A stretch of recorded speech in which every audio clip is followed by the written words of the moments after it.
యావత్ ప్రపంచవ్యాప్తంగా రాముని యొక్క భక్తులు చాలా కఠోరమైనటువంటి భక్తి శ్రద్ధలతో ఉంటారు కదా. అందుకే శ్రీరామనవమి వచ్చిందంటే ఎంతో ధూమ్ ధామ్గా ఎంతో సంబరంగా ఈ శ్రీరామనవమి వేడుకలను జరుపుకుంటారు. అందులో భాగంగానే మన బైసపట్నంలో ఉన్నటువంటి ఇక్కడ ఏదైతే గోమాత మనం పూజిస్తామో గోమాతను, ఆ గోమాత దగ్గర ఉన్నటువంటి గోశాలలో ఈ విధంగా శ్రీరాముని యొక్క పూజా కార్యక్రమాన్ని నిర్వహించి ఇక్కడ నుంచి ప్రతి సంవత్సరము దాదాపు 18 సంవత్సరాల నుంచి ఈ శ్రీరాముని యొక్క శోభాయాత్రను కొనసాగిస్తున్నారు. అందులో భాగంగానే మన ముదల్ నియోజకవర్గం ఎమ్మెల్యే రామారావు పటేల్ గారు, అభిమానులు, అక్కడ ఉన్నటువంటి కౌన్సిలర్లు, అదేవిధంగా మున్సిపల్ చైర్మన్ తుమ్మల దత్తు గారు ఈ డ్యాన్స్లు అక్కడ స్టెప్పులు వేస్తూ ఈ శోభాయాత్రలో ఈ విధంగా ఆ శోభాయాత్రను ప్రారంభించడం జరిగింది. ఇక అంతేకాకుండా అక్కడ ఉన్నటువంటి భక్తులకు అందరికీ మంచినీళ్ళు, మజ్జిగ, భోజనము ఈ విధంగా అన్ని రకాలుగా ఆ దారి మొదలు ఉన్నటువంటి భక్తులందరూ ఈ విధంగా ఏర్పాటు చేసుకోవడం జరిగింది.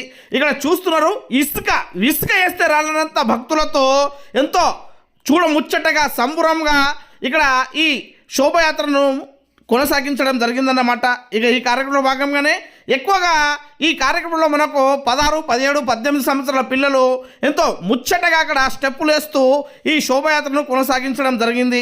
ఇక అంజన్న భక్తులు కూడా ఈ కార్యక్రమంలో పాల్గొని ఇక్కడ శ్రీరాముని యొక్క పాటల మీద అక్కడ నామస్మరణం చేస్తూ రాముని యొక్క ఈ డ్యాన్స్ స్టెప్పులను వేయడం జరిగింది.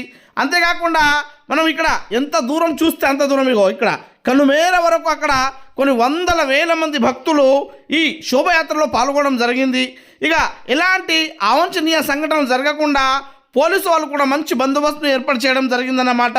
ఇక దాంతోపాటుగా అక్కడ రక్షక విభాగ్ కూడా, మన హిందూ అయిన రక్షక విభాగ్ కూడా ఇక్కడ ఎలాంటి అలజడి లేకుండా ఈ కార్యక్రమాన్ని సాఫీగా జరిగే విధంగా ఇక్కడ వాళ్ళు ఏర్పాటు చేసుకోవడం జరిగింది. గోశాల నుంచి ప్రారంభమైనటువంటి ఈ శోభయాత్ర మన బైసపట్నంలో ఉన్నటువంటి పిప్రి కాలనీ అక్కడ ఉన్నటువంటి మన రామ్లీలా మైదానం వరకు కొనసాగుతుందన్నమాట.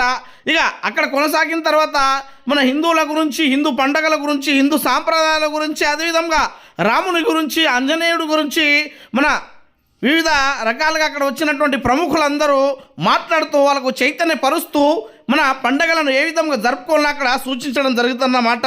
అందరికీ మళ్ళోసారి శ్రీరామనవమి శుభాకాంక్షలు. గట్లనే వచ్చే సంవత్సరం దీనికంటే మంచిగా జరుపుకోవాలని కోరుతున్నాం.